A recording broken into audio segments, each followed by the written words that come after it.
This is my beautiful bride, Martha Ludlam, here at Sprigs Restaurant, our creation born out of a passion and love for creating great food and entertaining and hosting people in this beautiful 1770s farmhouse. Can you talk a little bit more about the farmhouse? Because it is such a unique location, especially for a restaurant, when you look around in here. It is. We are so fortunate to have our restaurant here. The older part of the building, which we'll see later, was built in the 1770s. It was a residence until the early 1970s when it first became a restaurant. The original restaurant, a lot of people I'm sure still remember, Chez Claude. Claude still owns the property. We are the fourth name, the third restaurateurs.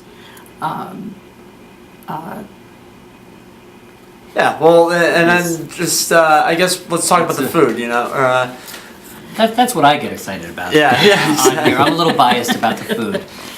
We do a wonderful charcuterie plate, everything handcrafted by us, naturally raised meats from various farmers. We make our own house-cured bacon here. It's finished off on the grill. Berkshire pork, heritage breed pig. This is an Asian-style braised pork belly, served over a crisp piece of dried cherry hazelnut bread that I make. Lamb pate.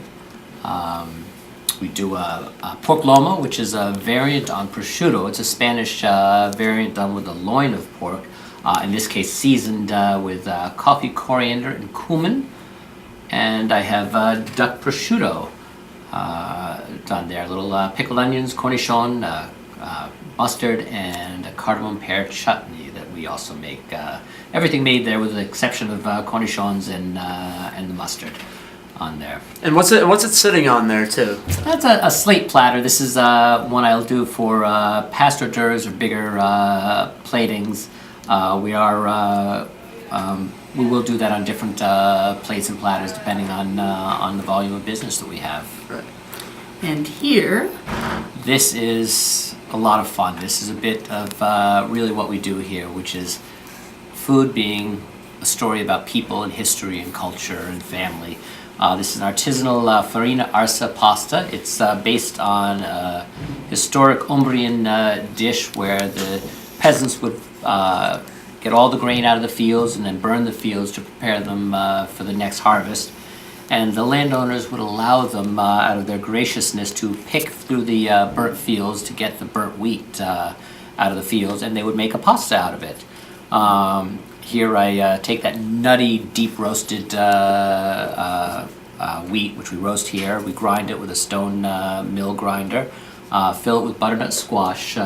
Unfortunately, with the snow, it's no longer Martha's butternut squash, but usually it would be. A little duck confit, and then cider thyme cream sauce that's made with our Box Mill Farms cider, which is the best cider around. Box Mill Farms in Stowe, Massachusetts. And moving from Italy to Southeast Asia, we're doing a little crispy microbe noodles, crispy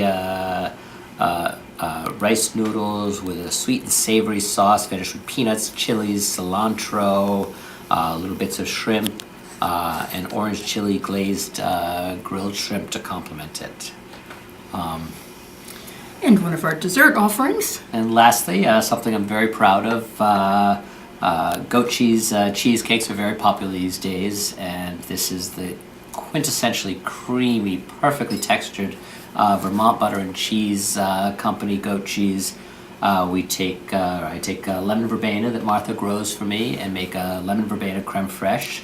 Each summer, the lemon verbena crop lasts us pretty darn close to the entire year till the next summer. The leaves freeze very well for using as a sort of not quite dried version to season steepen the cream to make this. Beautiful textures, a little blueberry compote, a crispy coconut mille-feuille pastry to complement it. What I love about it, it's a goat cheese cheesecake. You do taste that, but it's about being the most incredibly textured, beautifully flavored cheesecake you could have. It's not about goat cheese, but about just making it a great cheesecake, bar none. And I think we've done Vermont Butter and Cheese Company proud with their great product as well. And you mentioned a couple times about the vegetables that you grow right around here. Can you talk a little about that? You know, I know it's snowing right now, but still. Martha can talk about that. My job is I kill the vegetables. I am no good in the garden, but I she grow does them. great. Yes, I grow them. He cooks with them.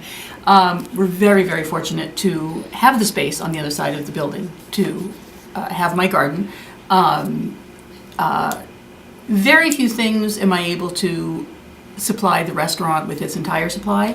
I grow a lot of heirloom varieties. I do specialize in heirloom varieties. Tomatoes, we had a wonderful crop of heirloom garlic that we've been using, for instance, in the tzatziki that goes with our falafel, which is a component of one of our entrees. A lot of herbs, raspberries, strawberries. We had an amazing strawberry crop this year. What else do I grow? All kinds of things. Squash. We have. I grow a lot of zucchini and summer squash. One of our customer favorites is our stuffed squash blossoms in the summer, stuffed with herbed goat cheese from the garden. I grow a lot of edible flowers that we use as garnishes in different dishes. I love utilizing her heirloom heritage hardneck garlic that she grows there, and I'll use it in things like our house-made tzatziki or house-made falafel done with fresh garbanzo beans.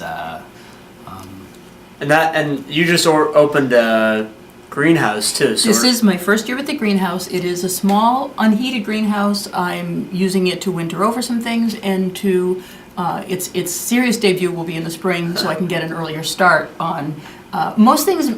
Most things I grow from seed, so I'm hoping to get an earlier start Right. on that and enhance our harvest that way. And I guess just to wrap it up, you know, how, if you were to pitch someone to come to this restaurant, what would you say to them? Everything we do is from the heart. We do have a lot of guests that comment that they feel that. His cooking, my gardening, our staff, our front of the house staff, they're all people that love what they do, absolutely love what they do. We have the best guests in the world, which We do. is partly because of who walks in the door, and then how we treat them. They know that we are doing what we do because we love it. And basically our goal is that we want people to dine here, have an amazing experience, love what they're having, and we can put our food and proudly stand side by side the best that anyone can have in Boston. So doing it right here in the comfort, away from the traffic and the expensive parking and the craziness of the city, you can have a beautiful idyllic evening in a quaint 1770s farmhouse with the owners there. If we're open, we're here. So basically it is an act of passion and love, and the food speaks for itself.